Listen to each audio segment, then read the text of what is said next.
Good to go? Great. So good afternoon, everyone. I'm speaking to you today from Chilliwack, BC, the traditional territory of the Stolo people. And today I want to advise those participating today that I chaired a remote meeting of the Council of the Federation, and the Premier's agreed there's urgent, pressing need to act on long-term, sustainable healthcare funding. We want to do that, as we've been saying for many, many years now, through stable, predictable increases in the Canada Health Transfer. For too long, the federal government has been diminishing their contribution to public health care, and we believe that diminishment has to stop, and we need to get back to a better relationship where at least 35% of public health funding comes from Ottawa. Canadians, of course, expect us all to work together.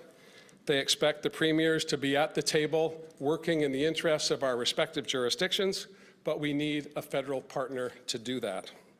We call on the Prime Minister today to hold a First Minister's meeting at an early opportunity, preferably before the next throne speech, but certainly before the end of the year. And on behalf of all British Columbians, earlier in the week I spoke with the Prime Minister and offered my congratulations on his re-election and his government's ability to move forward. I also spoke with Opposition Leader Erin O'Toole and NDP Leader Jagmeet Singh and congratulated them on running campaigns to make sure that all voices are represented in the House of Commons. I did ask the Prime Minister to ensure that we focus on those shared issues that we have been determined to work on collectively, whether it be ensuring that we have affordable, quality childcare, whether we continue to have funding for housing and other initiatives that will keep people safe and in something resembling what they want to be at rather than in encampments. These are issues that both he and I share, and I'm confident that we will work on those together.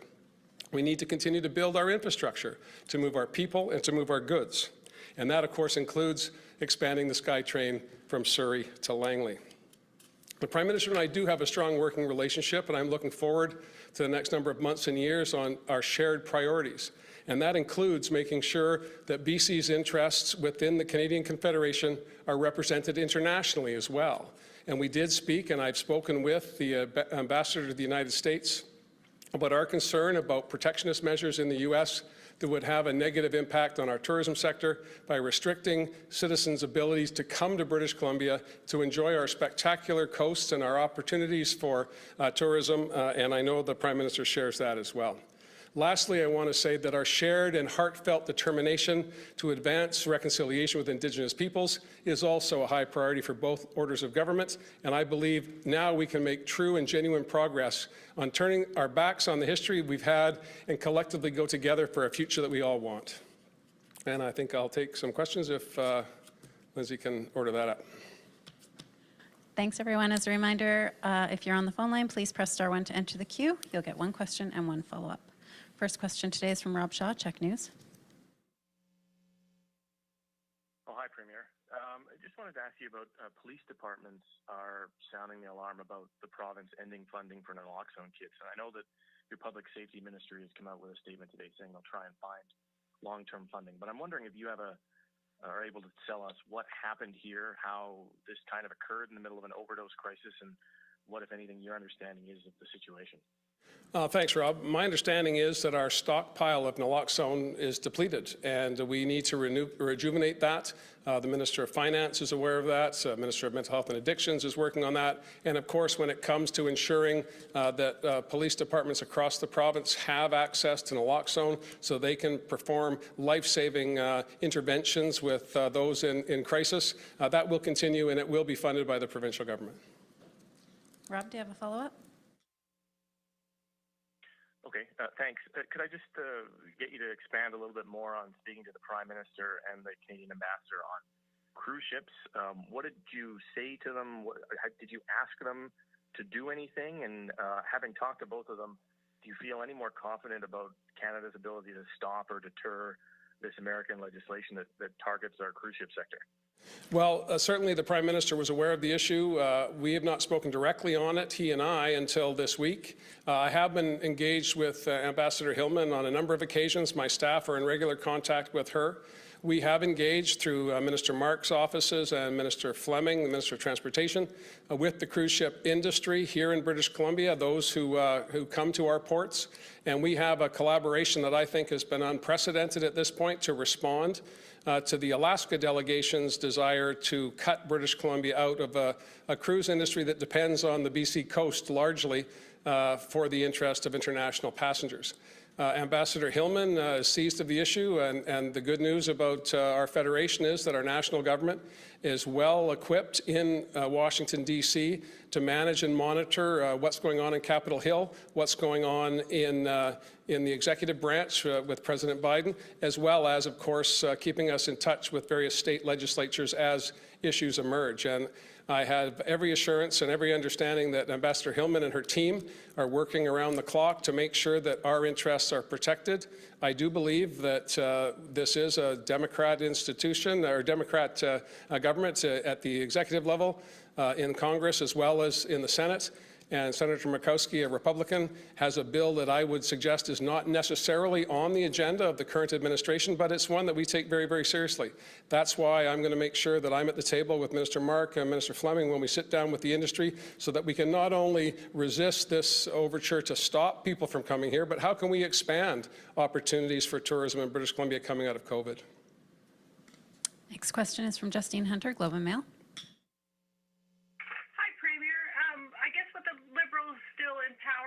Got that $50 million BC Old Growth Nature Fund on the table. I'm wondering if you could tell me how you want to spend that. Is that how much old growth can be saved with $50 million from Ottawa? Well, thank you very much for the question. I was patting my suit coat to see where I left a check for $50 million. We haven't seen that yet. It was a commitment during the campaign. And if I'm not mistaken, my Minister of Environment at the time said, add a zero to that and we're in the ballpark. These are significant issues. We take reform of the forest industry very seriously. We've been working diligently with all stakeholders as we bring forward an intentions paper on ensuring that we get more value out of our forests for people and communities, as well as ensuring that Indigenous peoples whose land that our forests reside upon have an opportunity as well. The old growth issues are very present, and we've been focusing on that by establishing the selection review or the review by Member Gourlay and Merkel to start with. We're taking their recommendations, we're implementing them. We've sat down with a technical panel to ensure that we're talking about the same types of trees, large trees, ancient trees, rare trees, and all of that is coming to a conclusion in the weeks ahead, and we will certainly welcome further federal participation. I know Minister Wilkinson, at least prior to the election, made a commitment to some $50 million, but that would be a very small amount of money relative to the consequences to the forest industry, to communities, and to workers. So I'm hopeful that the federal government will recognize the importance of us working together on this, and they will up their game a little bit so that we can have a real meaningful discussion and get the conclusions that I know all British Columbians want to see. Protecting our special places, continuing to have an industry, a foundational industry, not just now, but well into the future. Justine, do you have a follow-up? Yeah, thank you. Minister Wilkinson also talked about reaching some kind of nature agreement to protect more old growth in BC.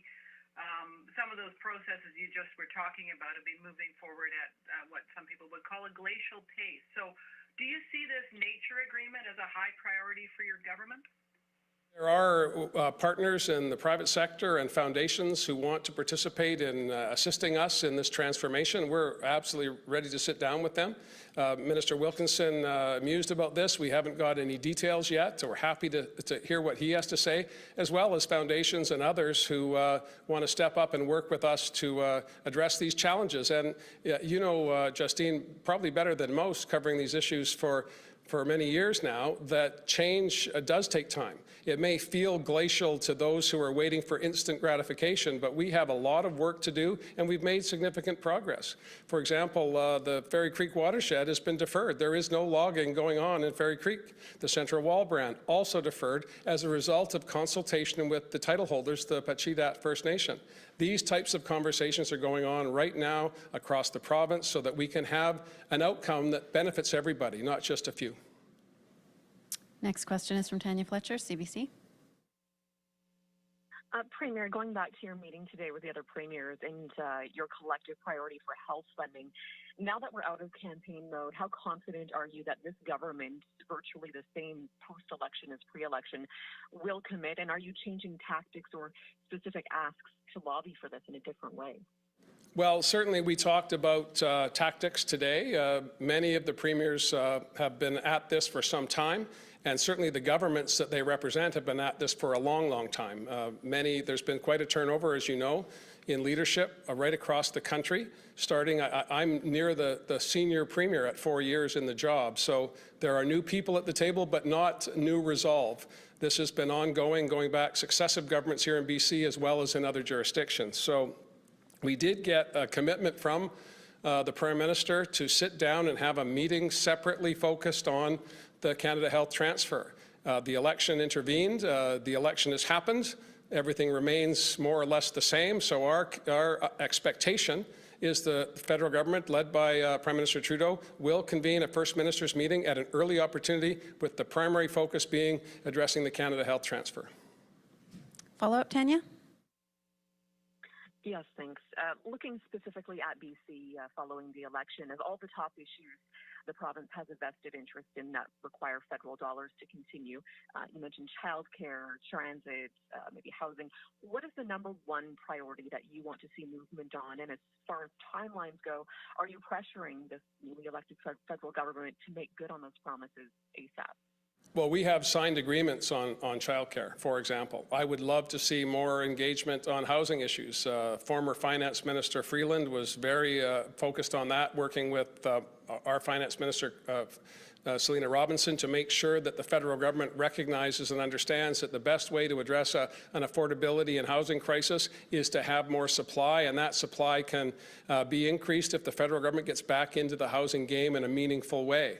So that's certainly a high priority. But for me to pick one of the dozen of issues that overlap between our two orders of government, I think would do a disservice to those that I don't mention right off the top. I'm firmly convinced that we have a lot in alignment, whether it be in Indigenous rights and reconciliation, whether it be childcare, the environment. Climate action is a high priority for the federal government. It was a high priority for all three of the major political parties, and I believe that the time is absolutely perfect for us to have a united front going to COP26 in Glasgow, speaking with one voice, national and subnational governments in Canada, that the world needs to put their attention to this, and we need to have a plan on climate action that involves everyone. There are 7 million souls on the planet. We 5 million in British Columbia can do everything we can to affect change when it comes to climate, but we need a whole bunch of partners, billions and billions of them, and the only way to get there is through international fora and ensuring that we speak with one voice when we arrive, and I'm confident we'll have that right now. Richard Zussman, Global News. Quebec is proposing legislation that would create bubbles around hospitals and schools and COVID testing to stop protesters. Is that something British Columbia is considering, and how quickly could British Columbia put in laws to stop protesters from barging into schools or hospitals or COVID testing areas? I think all British Columbians are perplexed that people who have a different point of view, a minority view, would choose to disrupt children in education settings or patients in healthcare settings to get their point across. And I'm hopeful that we've seen the last of that type of behavior, but we want to ensure that that doesn't happen again, and we are working, the Attorney General and the Solicitor General, on legislation or perhaps policy changes to existing regulations to protect workers and those that are accessing those services, whether they be kids in our schools or patients in our hospitals. It is something that we don't do lightly, but we do in the interest of the vast majority of British Columbians who want to know that they can go about their business free from intolerance from a select few. Richard, do you have a follow-up? promises from the Liberals on the campaign trail was $1 billion to the provinces to support the implementation of the vaccine card. We've heard from especially the restaurant and bar sector that they need more financial support for things like scanners and security. How quickly do you believe BC can get access to that money from Ottawa? And are you willing to move forward with some of these expenses to support these businesses before getting that money from the federal government? Well, we have been working with businesses, non-essential businesses that are requiring vaccine certification before patrons come in for the arts, for sports, for a dinner. And we'll continue to do that. I am encouraged that the federal government started this conversation through in the middle of the pandemic, quite frankly, and now virtually every province, if not all provinces, have one form or another of the vaccine card we have here, which I would suggest that 3.1 million British Columbians have already downloaded and are using or are able to use to go about their business. So this is a popular initiative. It's not one that anyone would have anticipated 3 years ago, but it's one that's essential today for businesses to offer to their patrons a space that is safe and where people have taken the same steps to protect themselves and those around them. The federal government did make a commitment. We did not talk about that when I spoke with the Prime Minister, but I know that we did make great progress as a federation through COVID by having regular meetings, talking out these issues and bringing together the diversity in our country from coast to coast to coast. And the federal government acknowledged that, recognized that, and most of the time they were right there to help along the way. And we were always grateful for those one-time interventions, but I take us back to the Canada Health Transfer. We need long-term, sustainable, predictable funding, not for ourselves as governments, but for the people that we represent. Healthcare is fundamental to who we are as a society in Canada. Publicly funded healthcare has been the difference between us and our southern neighbours, and we need a federal government that's fully engaged in that. That's a unanimous position across the country, and that's where we want to focus our attention with the federal government at this point. Next question is from Binder Sajjan, CTV. Hi, Premier, and I may have missed it, but during the infrastructure talks, did you talk about the federal government's commitment to the Massey crossing? And I also wanted to ask you, the Liberals also campaigned on a promise to ban foreign money from entering the country in terms of the housing market, and I'm wondering what your thoughts are on a measure like that.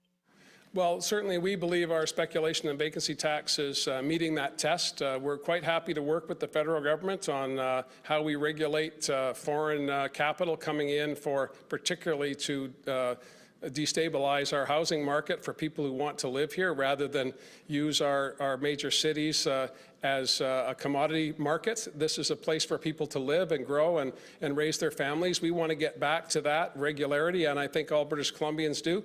Any role the federal government can play in that regard, we welcome, but we did not discuss it in any detail. When it comes to the Massey crossing, we did, and all three major parties committed during the election campaign to work with us to get that crossing in place, to relieve congestion, to make sure that our economy can continue to move through the ports and the other infrastructure, transportation infrastructure that's so critical at that pinch point in the Lower Mainland. So I'm absolutely confident that the federal government in its current configuration, with the support of Opposition Leader O'Toole and third-party Leader Jagmeet Singh, I can't speak for the Bloc. I did not reach out to the Leader of the Bloc, and I don't expect I will.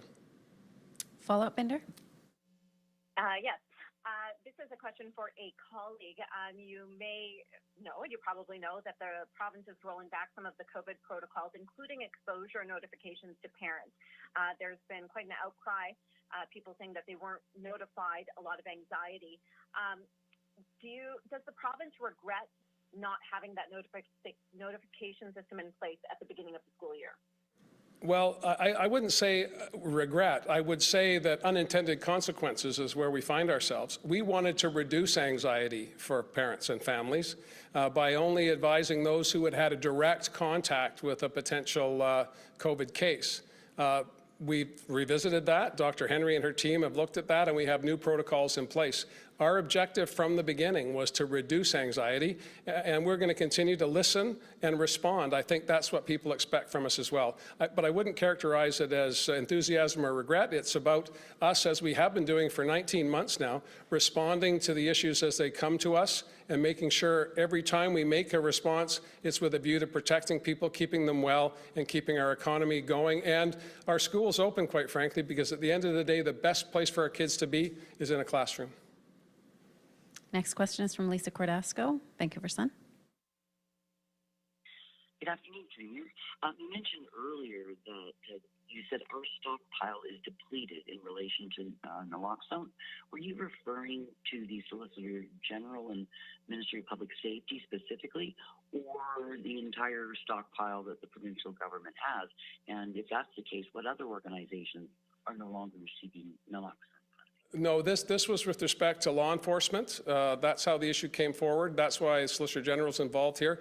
These ultimately are decisions government-wide.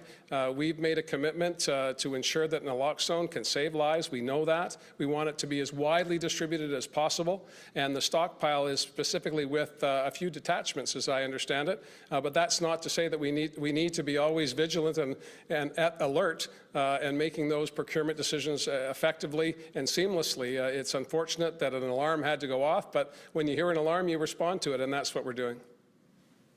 Lisa, do you have a follow-up? Yes, thank you. Well, that alarm went off in April of 2020. The Victoria Police Department has had to fund it itself for the past year. That's one department.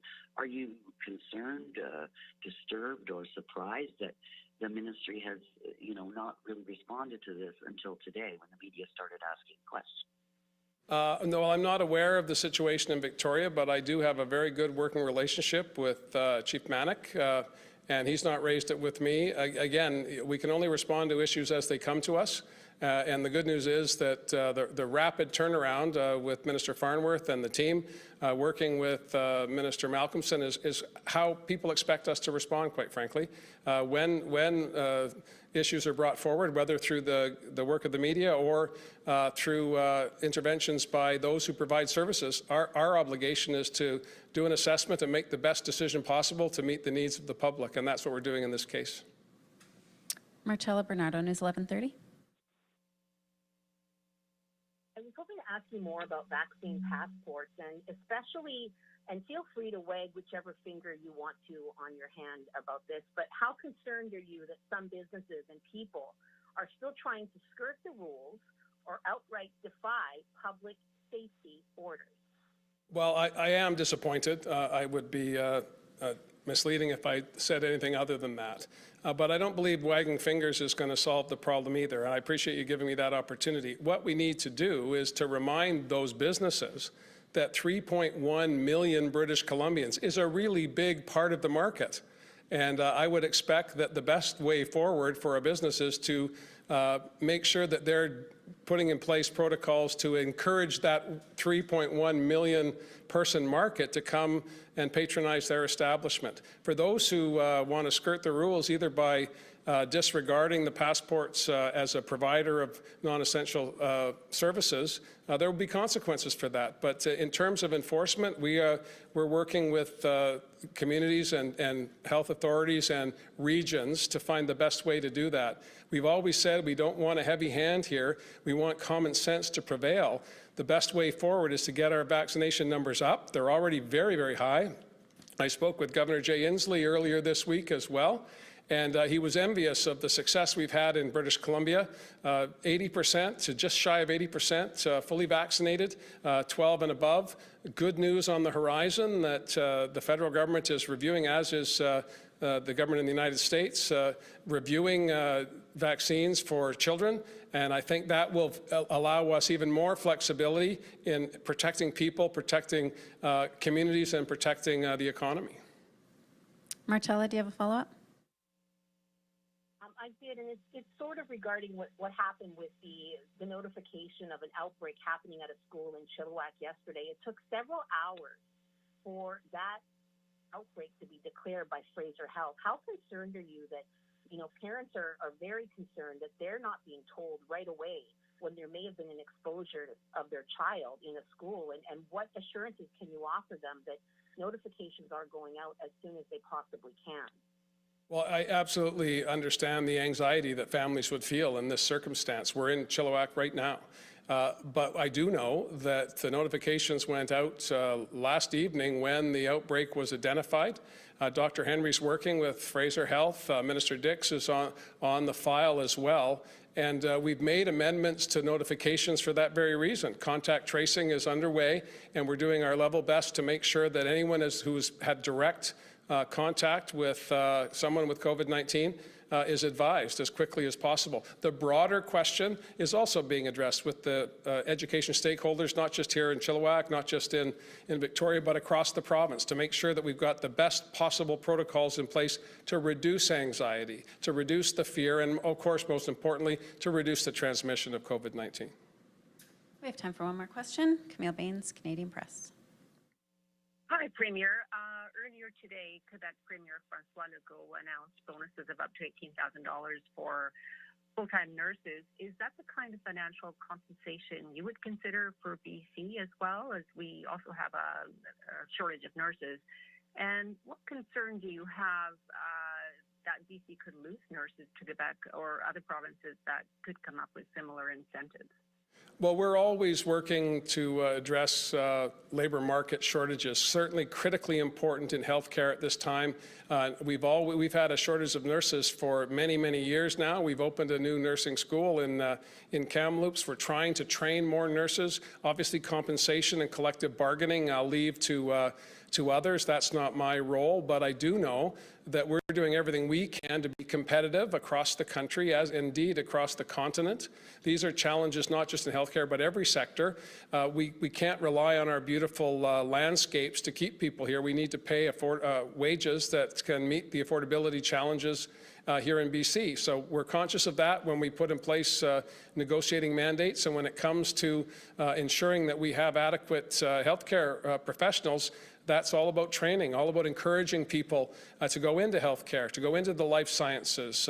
We're creating more spaces in our universities all the time for doctors, for nurses, for nurse practitioners. Care aides can get certification very rapidly now. There is a crisis, I'm not denying that, but we're doing everything we can to relieve that. The sad news is we're not alone. Premier Legault and I spoke about this just today on the Council of Federation call. Every province is having challenges right now, and we're going to continue to do that until we find a better way to get more people trained and bring and invite people from around the world. I'm the son of an immigrant. The foundations of Canada is successive waves of immigration to meet the challenges of our growth. We're at another one of those points right now in our history.